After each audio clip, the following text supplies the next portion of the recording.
I used to believe in fairy tales, not the ones with castles and dragons, but the kind where love felt secure, where someone holds your hand through life's storms and never lets go. For a while, Jason made me believe I had found that. He had this way of looking at me like I was the most precious thing in the world, the missing piece in his perfect love story. I let myself sink into it, into him. The warmth of his words, the way his fingers traced small circles on my back at night. It all felt so real. He wasn't just a man in love. He was a man who made love feel effortless, the kind of husband every woman dreams of. He listened, really listened, nodding at the right moments, eyes locked on mine, like I was the only person who mattered. Flowers arrived at random, handwritten notes tucked between my books. "You're my heart," he'd say, "my future." And I never doubted it. How could I? Real love didn't come with warnings. Our wedding was the kind that made people whisper, "They're perfect together." The kind where the laughter was genuine, the vows felt sacred, and the world outside seemed to pause just to witness our happiness. My mother cried during the ceremony, squeezing my hand in silent approval. The house we moved into felt like a dream, a fresh start, a promise made of brick and stone. I was finally home. But cracks have a way of hiding beneath the surface. Small, quiet things. The way he changed the subject when finances came up. The careful way he suggested putting both our names on the house, our accounts, our future. His mother, a polite, soft-spoken woman, never openly interfered, but I noticed the way her presence lingered, like a shadow in our marriage. At first, I ignored it. Love is about trust, isn't it? And trust means not questioning the things you don't want to see. Looking back, I wonder how I didn't see it sooner. The signs were there, subtle, quiet warnings whispering beneath the surface of our perfect life. I brushed them aside, convinced that love required faith, that doubt was the enemy of happiness. But doubt has a way of creeping in, slipping through the cracks when you least expect it. It started with the little things. Jason would get oddly tense whenever I mentioned finances, like I was pulling at a thread he didn't want to unravel. "Don't stress about money, babe," he'd say with a smile. "What's mine is yours, and what's yours is mine." A beautiful sentiment, right? Except it always felt a little rehearsed, like something he wanted me to believe without question. And then there were the documents, bills that mysteriously vanished, contracts that seemed to shift without my knowledge. I told myself it was nothing. I wanted to believe him. Then there was his mother. She was always, always there, hovering in the background of our marriage like an unspoken force neither of us acknowledged. Jason never said a bad word about her, never complained, never even hinted at tension. But there was something about their relationship that felt off, a devotion that went beyond the normal bonds of a mother and son. At first, I admired it. I thought it was sweet, the way he cared for her, the way he always made sure she had everything she needed. But soon, I began to feel an invisible presence pressing against me, slowly pushing me out of the picture. I remember the first time I truly noticed it. We were sitting in the living room, a quiet evening, just the two of us. I had brought up a small investment opportunity, something for our future. Before I even finished my sentence, his phone buzzed. He glanced at the screen, and in that instant, I saw it. The slight flicker of tension in his jaw, the way his fingers clenched the phone just a little too tightly. Then he smiled, that same easy, effortless smile he always wore, and excused himself to take the call. "It's just business," I told myself. "Don't be paranoid." But paranoia wasn't the problem. The problem was that I wasn't paranoid enough. The first time I heard him whisper on the phone, I told myself it was nothing. A private conversation, maybe work-related, but it kept happening, late at night, early in the morning, always in hushed tones. The moment I entered the room, the calls ended. "Just business," he'd say, with that same easy smile, slipping his phone back into his pocket like it was nothing. I wanted to believe him. God, I wanted to believe him. Then came the excuses, little things at first, forgotten receipts, missing account statements, explanations that didn't quite add up. I brushed them aside, convincing myself that marriage meant trust. But trust only works when it's real on both sides. I started noticing patterns. The way Jason would guide conversations away from financial matters, how he'd distract me with affection, laughter, soft kisses against my temple. I mistook it for love. But now I know better. It wasn't love, it was control. And yet, despite the unease creeping into my gut, I stayed. I told myself I was overthinking, that love required patience, that doubts were the product of my own insecurities. After all, we were happy, weren't we? People envied us. We had the perfect house, the perfect life. So why did I feel like an outsider in my own marriage? It wasn't just Jason, it was her, his mother. She never did anything outright, never said a single cruel word to me. But she didn't have to. She was always there, always watching, always just close enough to remind me that no matter what I thought, I was never really first in his life. I was just part of the plan, a necessary piece in a puzzle I hadn't even realized existed. But I see it now. And soon, Jason will see me too. Not as the woman he thought he could manipulate. Not as the fool who would stand by and let him take everything. No, he will see me for what I truly am, the storm he never saw coming. Doubt is a slow poison. It seeps into your mind and whispers in fleeting moments you try to dismiss. But once it takes hold, it spreads like wildfire. And for me, the moment it truly ignited was the night I found the missing bank statement. I wasn't looking for it, at least that's what I told myself. I had been tidying up, sorting through old paperwork when I noticed the gap, 1 month completely unaccounted for. My stomach tightened as I checked again and again. The numbers didn't lie. There were transactions I didn't recognize, money moving in ways it shouldn't have been. A withdrawal here, a transfer there. Small amounts at first, but enough to set off an alarm I could no longer ignore. I sat there staring at the paper, my hands cold despite the heat of the room. I wanted to be wrong. I wanted there to be a logical explanation. But deep down, I knew Jason had been lying to me, not just about the money, but about everything.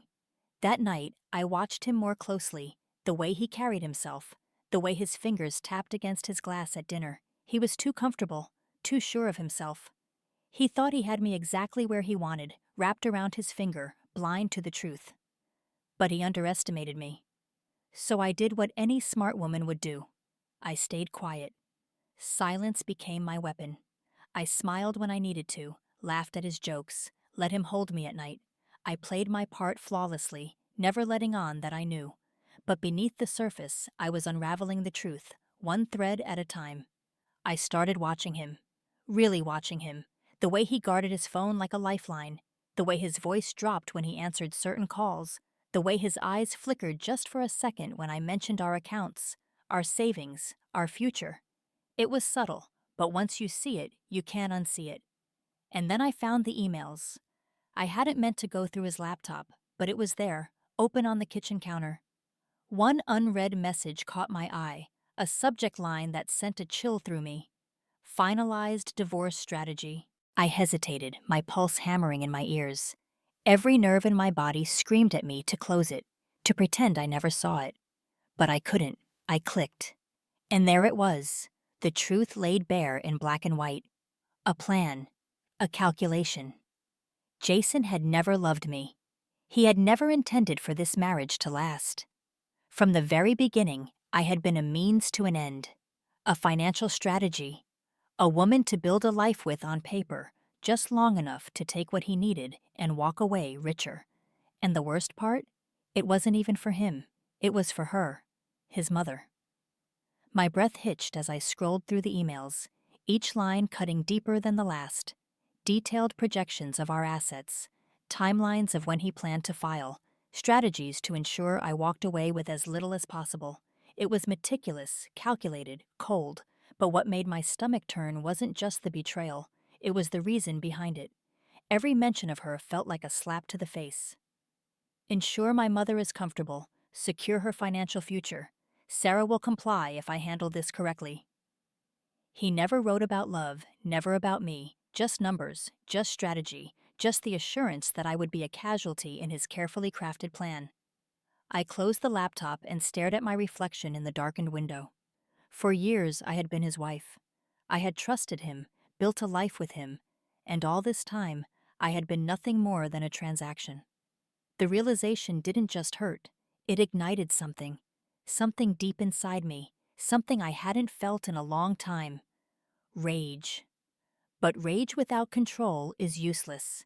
If I wanted to destroy Jason, I couldn't be reckless. I had to be patient, methodical. I had to do what he never saw coming. I had to become the woman he thought I wasn't. So I took a breath, smoothed out the wrinkles in my dress, and when Jason walked into the room, smiling like he still had the upper hand, I smiled right back. Because he had no idea what was coming for him. Rage alone wouldn't win this war. I needed precision. Every move had to be calculated, every step perfectly timed. Jason thought he was in control, but the moment I saw those emails, the game changed. And now I was the one writing the rules. The first thing I did was secure my assets, quietly, methodically. I met with a financial advisor behind his back, transferring what I could, adjusting legal documents, ensuring that if he tried to take what was mine, he'd find himself grasping at air. I dug deeper, tracing every hidden account, every transaction he thought I wouldn't notice. And I didn't just protect myself. I made sure he was the one exposed. Next, I started gathering proof. Emails, bank statements, messages. I needed more than suspicion. I needed undeniable evidence. If he wanted a divorce that left me with nothing, I would give him one that left him in ruins. But I had to be careful. If Jason even sensed what I was doing, he'd change his tactics. So I played my part. I let him believe I was still the doting wife, still blind to the betrayal lurking beneath our marriage. I kissed him goodbye in the mornings, cooked his favorite meals, laughed at his jokes, and all the while, I was setting the stage for his downfall. Because the best way to destroy a man like Jason wasn't to fight him head on, it was to let him walk straight into his own trap. The hardest part wasn't the planning, it was the patience. Every instinct in me screamed to confront him, to throw the evidence in his face and watch his mask shatter. But that would be too easy, too fast.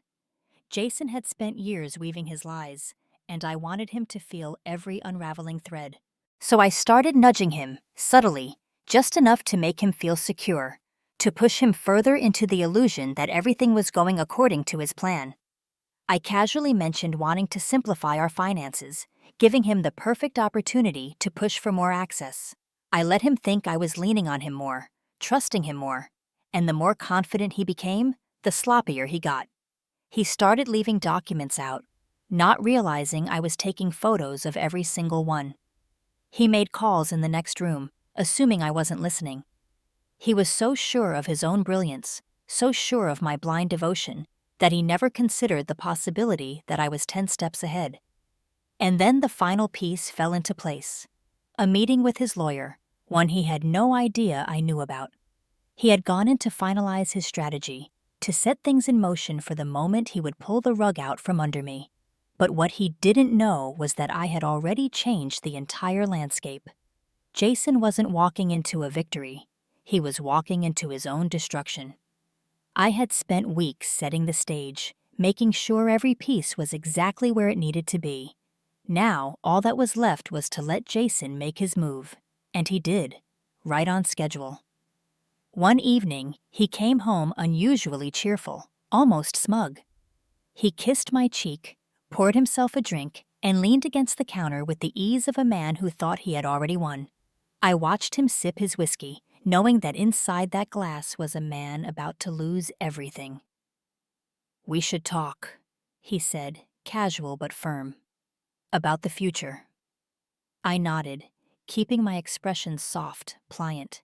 I had played this role so well that he still believed I was the naive wife who would nod along, who would listen and accept whatever he had to say. He didn't know that while he was busy plotting my downfall, I had been meticulously dismantling his foundation, brick by brick. He sat me down and started his well-rehearsed speech, something about how these things happen, how people grow apart, how he still cared for me but wanted to be fair. Fair. The word almost made me laugh. He spoke like a man extending kindness, like he was doing me a favor, as if he wasn't about to gut me financially and walk away with everything he had set out to take. I let him finish, let him bask in his delusion of control. And then I tilted my head, smiled, and slid a folder across the table. Before we move forward, I said gently, I think you should take a look at this. He frowned, glancing down at the folder. Inside were bank records, legal filings, copies of messages, evidence that he had been planning this betrayal from the beginning. And most importantly, proof that I had already outmaneuvered him. Every account he thought was under his control had been secured in my name. Every asset he planned to claim was legally locked away from his reach. And the fraudulent transfers he had made, thinking he could hide them? Well, let's just say the authorities would be very interested. I watched as the color drained from his face. His fingers trembled slightly as he flipped through the pages, his carefully constructed world crumbling with every turn. He looked up at me, eyes wide, searching for something. Panic, anger, fear. But I gave him nothing, because I had already won. For the first time since I met Jason, he was speechless. His mouth opened, then closed.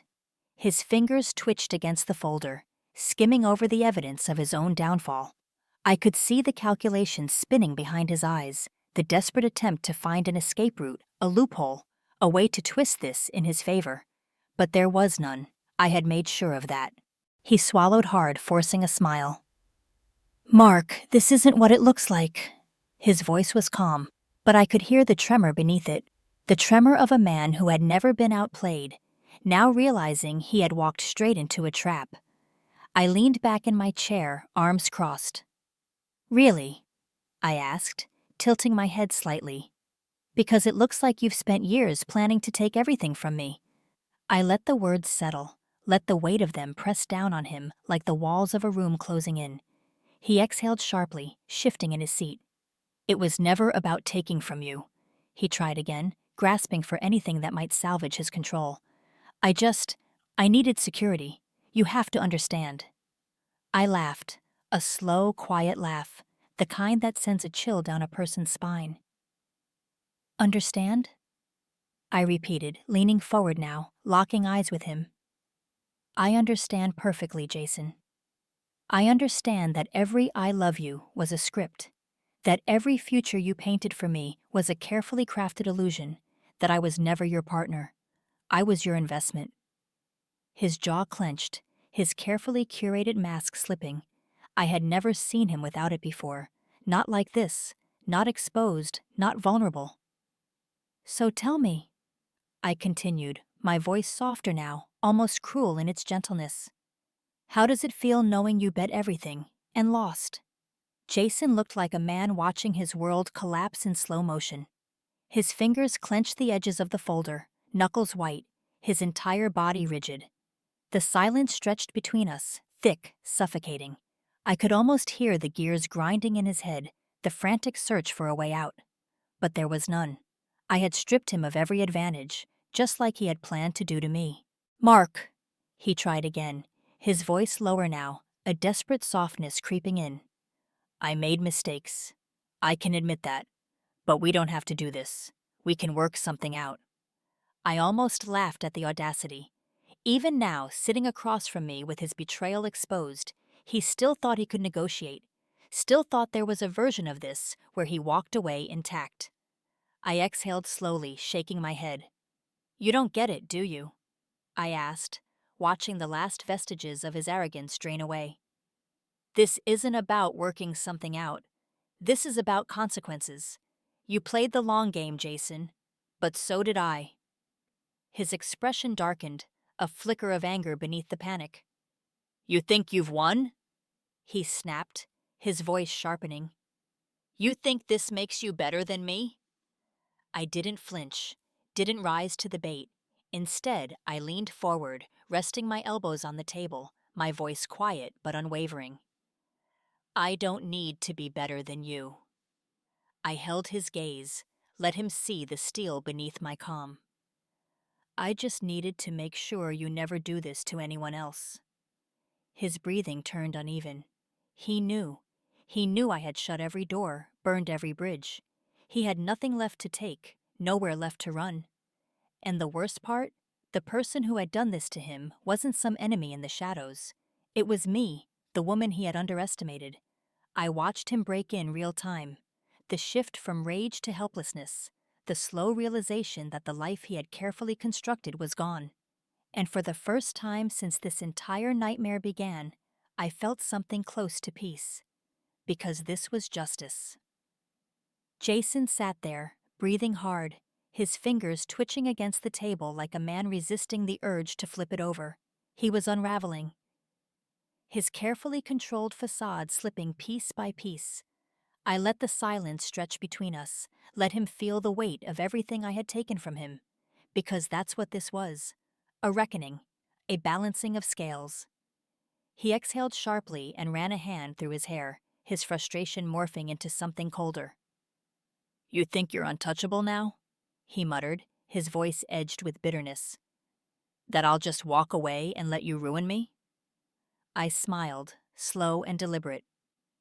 "You won't have a choice."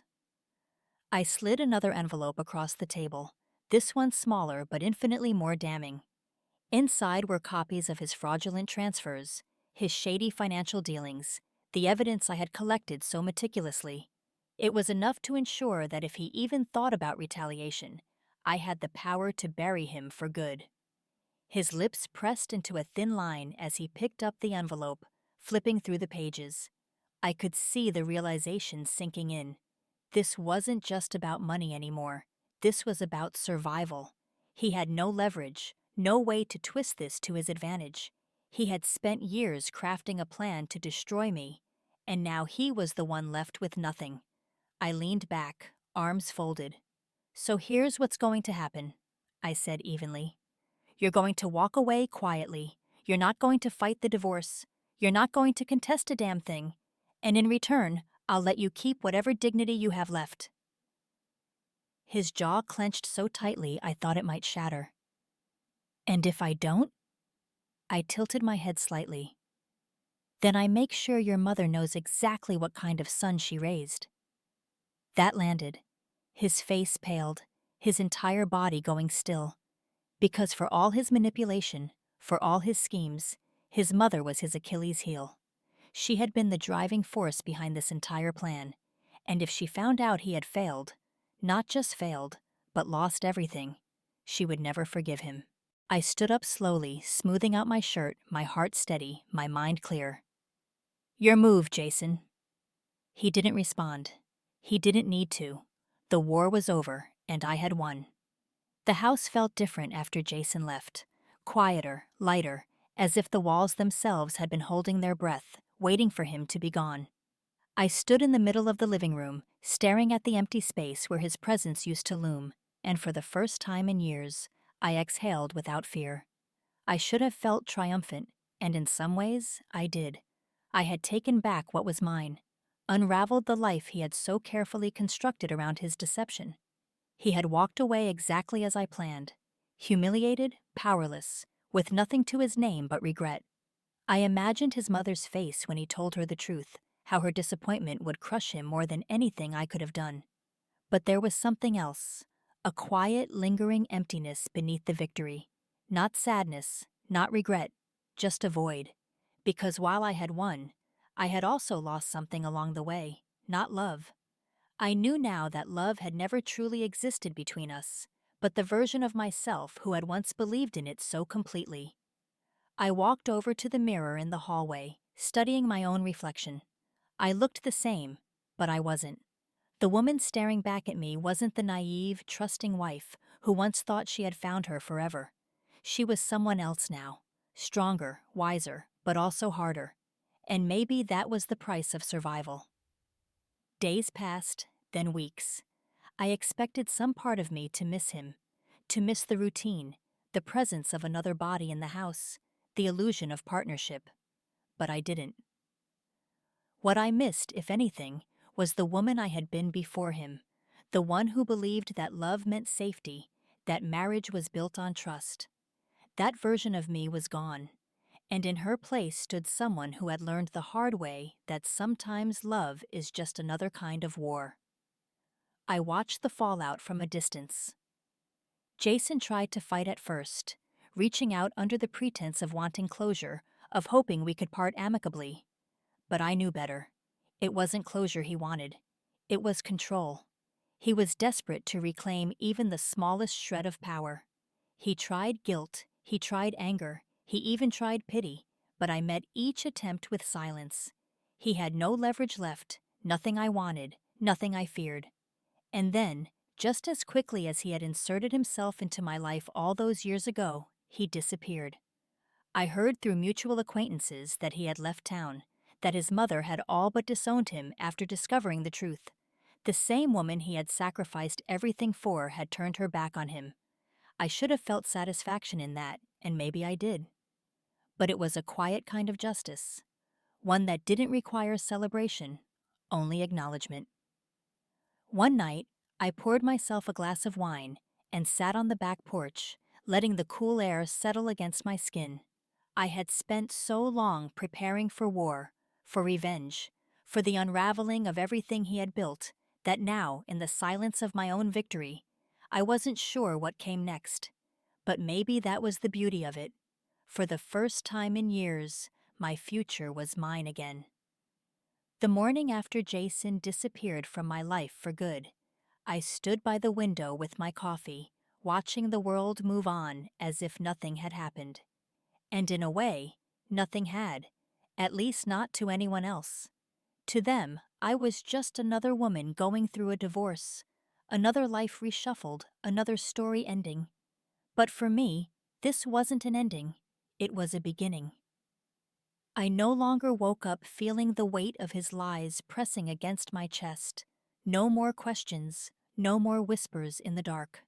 I was free, and not just from him, from the version of myself who would have accepted less, who would have ignored the warning signs, who would have let love blind her to the truth. That woman was gone, and the one who remained, she was someone I was still getting to know. I spent the next few weeks in quiet rebellion, reclaiming the spaces he had occupied, the choices he had influenced. I repainted the bedroom a deep shade of green, a color he once said was too bold for a master suite. I took myself to dinner, ordering the expensive wine he used to say was a waste of money. I laughed too loudly with friends, let myself take up space in ways I hadn't in years. It was exhilarating, this act of returning to myself. And yet, there were moments, brief, fleeting, where I stood in the stillness of my empty house and wondered, had I really won, or had I simply survived? Revenge had been the fuel that kept me going. But now that the fire had burned out, I wasn't sure what remained. But then, as I stepped outside into the crisp evening air, feeling the weight of my past finally lifting from my shoulders, I realized something. It didn't matter. I didn't need all the answers right now, because for the first time in years, I wasn't living in someone else's story. I was writing my own.